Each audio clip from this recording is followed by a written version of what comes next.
हजरत आमिना रजी अल्लाह ताला अन्हा फरमाती हैं कि जब मेरा बच्चा मेरे पेट में था तो मुझे बड़ी अजीब अजीब चीजें नजर आती थीं। अगर मैं घर से बाहर निकलती तो एक बादल का साया मेरे ऊपर आ जाता और मुझे धूप बिल्कुल महसूस न होती। अगर मैं पानी भरने के लिए जमजम के कुएं की तरफ जाती तो रास्ते के पेड़ अपनी टहनियां मेरे सामने झुका देते, जैसे मुझे सलाम कर रहे हों। मैं हैरान होती कि ये सब सिर्फ मेरे साथ ही क्यों हो रहा है। जब मैं जमजम के कुएं के पास पहुंचती तो नीचे का पानी अपने आप ऊपर आ जाता और बिल्कुल मंडेल तक भर उठता।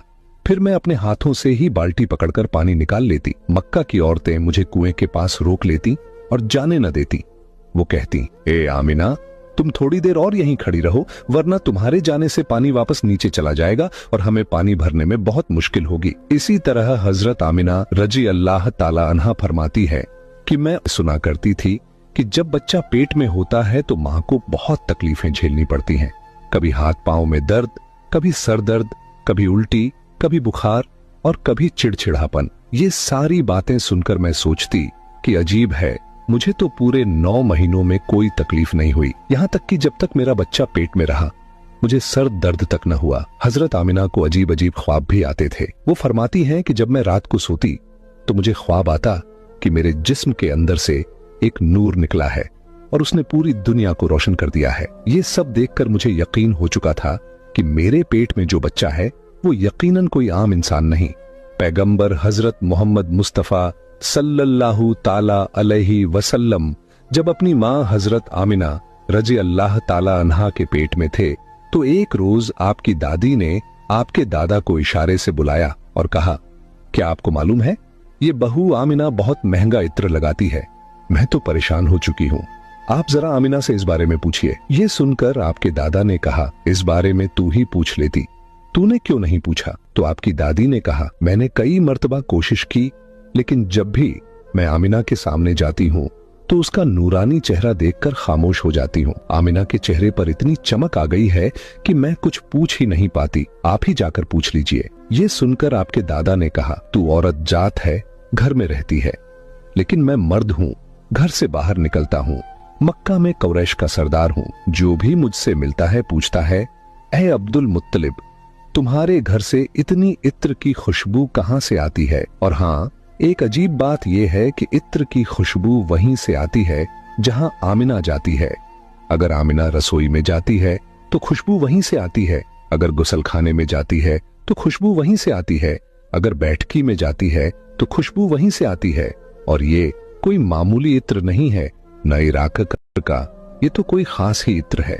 इसके बाद आपके दादा हजरत अब्दुल मुत्तलिब ने हिम्मत की और आमिना को बुलाकर कहा, बेटी आमिना, तुझे पता है मैं कुरैश का सरदार हूँ, खाना ए काबा का मुतवल्ली हूँ, बड़ी इज्जत वाला हूँ।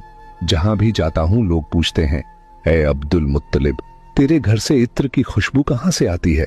बेटी, मैं तो इत्र नहीं लगाता, तेरी माँ भी इत्र नहीं लगाती, तू ये इत्र कहाँ से लाती है? ये सुनकर हजरत आमिना की आंखों में आंसू आ गए और वो बोली, अब्बा जान, मैं आपको क्या बताऊं, मैंने सारी जिंदगी कभी कोई इत्र नहीं लगाया, मुझे अच्छे और बुरे इत्र की पहचान भी नहीं, मैंने आज तक किसी इत्र वाले से इत्र नहीं खरीदा। मगर अब्बा जान, मैं आपको एक राज की बात बताती हूं। फिर हजरत आमिना ने अपने पेट पर हाथ रखा और कहा, अब्बा जान, ये सब इस आने वाले मेहमान की बरकत है, आपने तो सिर्फ खुशबू महसूस की है, अगर मैं आपको और बातें बता दूं तो आप मुझे दीवानी कहेंगे। ये सूरज कई बार मुझे सलाम करता है, ये चांद कई बार मुझे सलाम करता है, और यही नहीं, जब मैं सोती हूं तो ऐसी ऐसी औरतें मेरे सामने खड़ी होती हैं जिन्हें न मैंने कभी देखा और न आपने।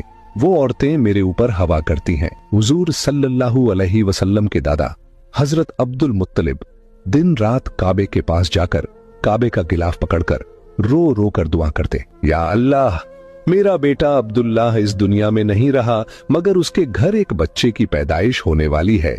या अल्लाह, इस बच्चे की हिफाजत फरमा और मेरे अब्दुल्लाह की नस्ल बाकी रखना। हुजूर सल्लल्लाहु अलैहि वसल्लम के सारे चाचा इसी इंतजार में रहते थे कि उनके भाई अब्दुल्लाह के घर बच्चा कब पैदा होगा। यहूदियों की किताब तौरात में लिखा हुआ था कि जब आखिरी नबी आने वाले होंगे तो उनकी पैदाइश से 10 दिन पहले आसमान पर एक लाल सितारा चमकेगा। जब हुजूर सल्लल्लाहु अलैहि वसल्लम की पैदाइश में 10 दिन बाकी थे तो आसमान पर वही लाल सितारा निकल आया। उसे देखकर यहूदियों में खलबली मच गई। उनके आलिम ने सब यहूदियों को जमा किया और कहा, देखो, आसमान पर लाल सितारा चमक रहा है। इसका मतलब है कि आखिरी नबी आने वाले हैं। जाओ और मालूम करो कि इस वक्त मदीना मुनव्वरा में किसके यहां लड़के की पैदाइश में 10 दिन बाकी हैं। यहूदी मदीने गए और मालूम किया तो बहुत सी औरतें हमल से थीं, मगर किसी का वक्त करीब नहीं आया था। किसी के 2 महीने बाकी थे, किसी के 4। वो आलिम के पास लौटे और कहा कि मदीने में ऐसा कोई बच्चा अभी पैदा होने वाला नहीं। आलिम ने जवाब दिया, अब मक्का जाकर देखो। सारे यहूदी मक्का पहुंचे और मालूम किया कि वहां किन घरों में पैदाइश होने वाली है। लोगों ने बताया, हाँ, यहां मक्का में 5। लोगों ने बताया, हाँ, यहां मक्का में 5 औरतें हैं जिनके यहां बच्चा होने वाला है।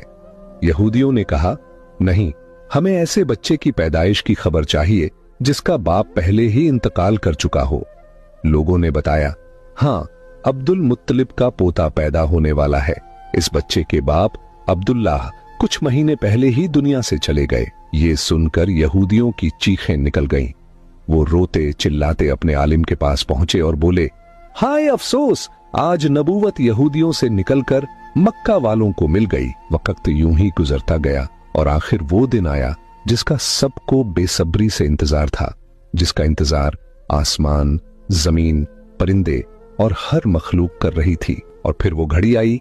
आज उस बच्चे की पैदाइश हुई जिसकी वजह से पूरी दुनिया बनाई गई। अगर वो न होते तो शायद ये दुनिया भी न होती। आज उस बच्चे की पैदाइश हुई जिसके लिए चांद 2 टुकड़ों में बांट दिया गया। आज उस बच्चे की पैदाइश हुई जिसकी खातिर सूरज को अपनी जगह पर रोक दिया गया। अल्लाह ने हुक्म दिया, ए सूरज, अभी मत डूबना, क्योंकि मेरे हबीब मोहम्मद सल्लल्लाहु अलैहि वसल्लम ने अभी अस्र की नमाज अदा नहीं की। आज उसी बच्चे की पैदाइश हुई जिसके पास पूरी जिंदगी में जिब्राइल अलैहिस्सलाम 26,000 बार तशरीफ लाए। रात गहरा चुकी थी। हजरत आमिना रजी अल्लाह ताला अन्हा के पेट में हल्का सा दर्द उठा। उन्हें महसूस हुआ, शायद आज मेरे बच्चे की पैदाइश होने वाली है। उन्होंने हजरत अब्दुल मुत्तलिब को ये खबर दी। हजरत अब्दुल मुत्तलिब ने मोहल्ले की दाई हजरत शिफा को बुलाकर कहा, आज रात तुम आमिना के साथ ही रहो, क्योंकि मेरे बेटे अब्दुल्लाह के घर बच्चा पैदा होने वाला है। रात धीरे धीरे गुजरती गई।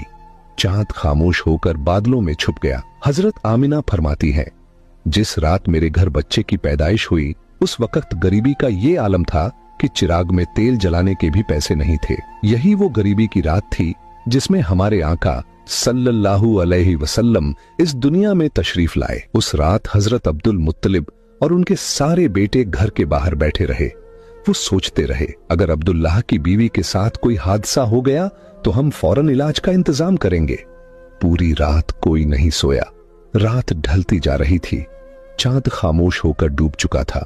हर तरफ अंधेरा ही अंधेरा था। घर के अंदर भी अंधेरा, घर के बाहर भी अंधेरा। सहरी का वक्त हो चुका था कि अचानक हजरत आमिना के पेट में तेज दर्द उठा और वो समझ गईं कि अब पैदाइश का वक्त आ गया है। उन्होंने दाई शिफा को आवाज दी, मुझे दर्द हो रहा है। 1 घंटा पैदाइश का वक्त गुजरा और फिर सुबह होने से कुछ पहले हमारे प्यारे आका सल्लल्लाहु अलैहि वसल्लम इस दुनिया में तशरीफ ले आए। फिर सुबह होने से कुछ पहले हमारे प्यारे आका सल्लल्लाहु अलैहि वसल्लम इस दुनिया में तशरीफ ले आए। हुजूर सल्लल्लाहु अलैहि वसल्लम की पैदाइश पर 3 बड़ी अजीब निशानियां सामने आईं, जिन्हें देखकर दाई शिफा भी हैरान रह गईं। पहली चीज, जब बच्चा पैदा होता है तो उसकी नाफ मां की आंत से जुड़ी होती है, मगर हमारे हुजूर सल्लल्लाहु अलैहि वसल्लम की नाफ मां की आंत से बिल्कुल अलग थी। दूसरी चीज, जब बच्चा पैदा होता है तो उसके साथ बहुत गंदगी निकलती है, लेकिन हमारे आका सल्लल्लाहु अलैहि वसल्लम जब पैदा हुए तो उनके साथ नजासत का एक कतरा भी नहीं निकला। तीसरी चीज, जब लड़का पैदा होता है तो उसका खतना नहीं हुआ होता, लेकिन हमारे प्यारे आका सल्लल्लाहु अलैहि वसल्लम का खतना मां के पेट के अंदर ही हो चुका था। दुनिया में आपका खतना नहीं किया गया।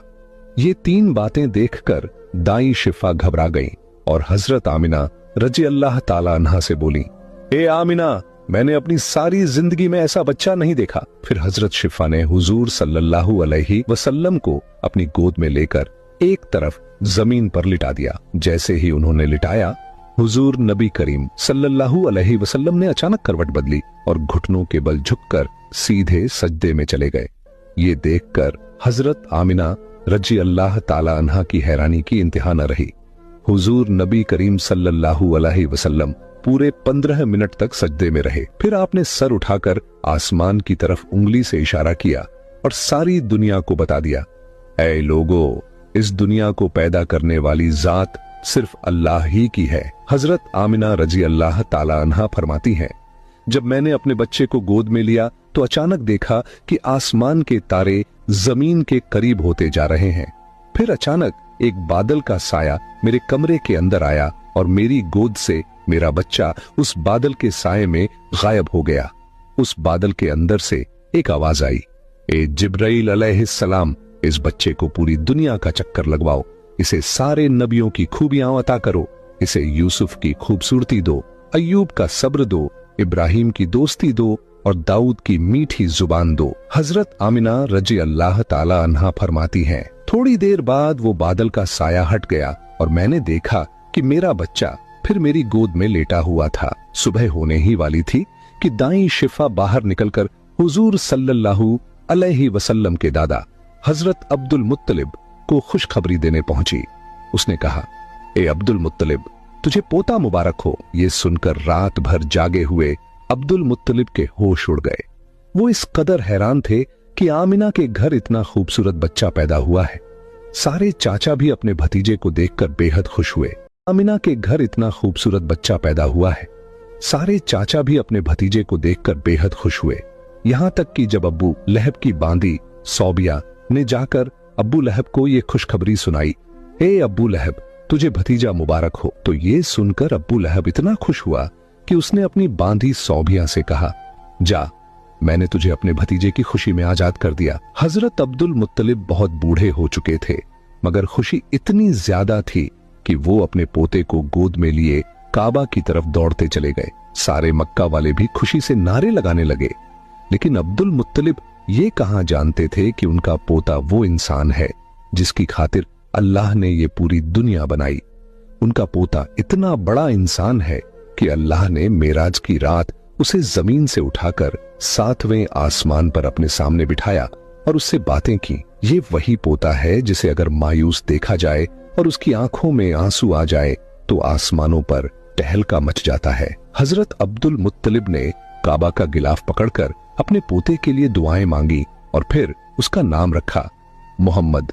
मोहम्मद का मतलब है वो इंसान जिसकी बहुत ज्यादा तारीफ की जाए। ये नाम सुनकर मक्का वाले कहने लगे, ए अब्दुल मुत्तलिब, ये कैसा अजीब सा नाम तुमने अपने पोते का रख दिया है। हमने तो आज तक ऐसा नाम नहीं सुना। मगर अब्दुल मुत्तलिब कहां जानते थे कि यही बच्चा एक दिन इतनी शान पाएगा कि लोग उसके पीछे चलेंगे। एक बार हुजूर अकरम सल्लल्लाहु अलैहि वसल्लम मदीने में अपने सहाबा कराम के साथ बैठे हुए थे। तभी आपके चाचा हजरत अब्बास रजी अल्लाह ताला अन्हु ने फरमाया, ऐ अल्लाह के रसूल, मुझे बचपन ही से मालूम था कि आप बड़े होकर कोई बहुत बड़े इंसान बनेंगे। हुजूर सल्लल्लाहु अलैहि वसल्लम ने पूछा, ऐ चाचा जान, आपको कैसे पता चला? तो हजरत अब्बास रजी अल्लाह ताला अन्हु ने जवाब दिया, ऐ अल्लाह के रसूल, जब आप सिर्फ 2 महीने के थे तो एक रात मैंने आपको देखा कि आप चारपाई पर अकेले लेटे रो रहे थे।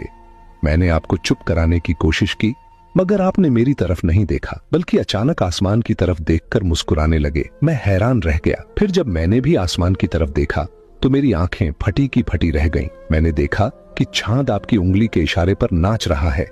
आप जिधर उंगली ले जाते चांद उधर ही चला जाता। ये मंजर देखकर मैं समझ गया कि आप कोई आम इंसान नहीं हैं। हुजूर सल्लल्लाहु अलैहि वसल्लम ने फरमाया, हाँ मेरे चाचा जान, आप सही कह रहे हैं। बचपन में चांद मुझे कहानियां सुनाता था, मेरे साथ खेलता था और मुझे रोने नहीं देता था। सुभान अल्लाह, ऐसे थे हमारे नबी कि जिनके घर में इतनी गरीबी थी कि उनकी माँ अपने इस यतीम बच्चे के लिए एक खिलौना तक नहीं खरीद सकती थी, मगर अल्लाह ने चांद को हुक्म दे दिया, ऐ चांद, तू मेरे महबूब के लिए खिलौना